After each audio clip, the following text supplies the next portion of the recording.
சசிகலா அம்மையார் ஆரம்பிச்சிருக்க கட்சி. அவங்க தமாஷ் பண்ணிகிட்டு இருக்காங்க பாலிடிக்ஸில். 2 பேரும் வேலை இல்லை. அவருக்கு பாவம் தைலாபுரத்தில் அவர் பாவம் இது பண்ணிகிட்ருக்காரு. ஏதோ வயசான காலத்தில் நம்ம சும்மா உட்காந்துருந்தா என்ன பண்ணுறது அப்படின்னு சொல்லிட்டு 2 பேரும் கூடி குழாவிக்கிட்டு இருக்காங்க. அவ்வளோதான் விஷயம். இன்னைங்க விருப்ப மனுலாம் வாங்க வராங்க, ஒரு மாற்றமா இருக்க போறேன்னு சொல்றாங்க.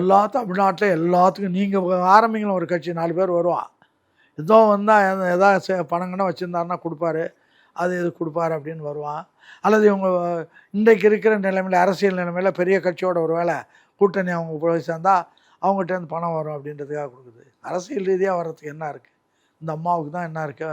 அதுதான் அன்புமணி எடுத்து நல்லா பண்ணிட்டு இருக்காரு. இல்லை, எதுக்கு இப்போ ஆரம்பிச்சிருக்காங்க? யாரையாச்சும் வந்து அவங்கள வீழ்த்தணும், இல்லை வாக்குகள் பிரிக்கணும், அப்படியே யாரை இல்லை அன்புமணியை எடுத்து ராமதாஸ் வச்சிருக்காரு. சரி, இவங்க எடப்பாடி தனக்கு துரோகம் பண்ணிட்டாருன்னு அந்த அம்மா நீண்ட நாளாக யோசனை பண்ணி என்ன வழி இல்லாமல் இன்றைக்கி அந்த வேலையை பார்க்குது. கையில் கண்டெய்னராக பணம் போச்சுன்னு ஒரு தடவை சொல்லிட்டு இருந்தா. அந்த கண்டெய்னர்லாம் எங்கே போச்சு, யார்கிட்ட இருக்குது எனக்கு தெரியல.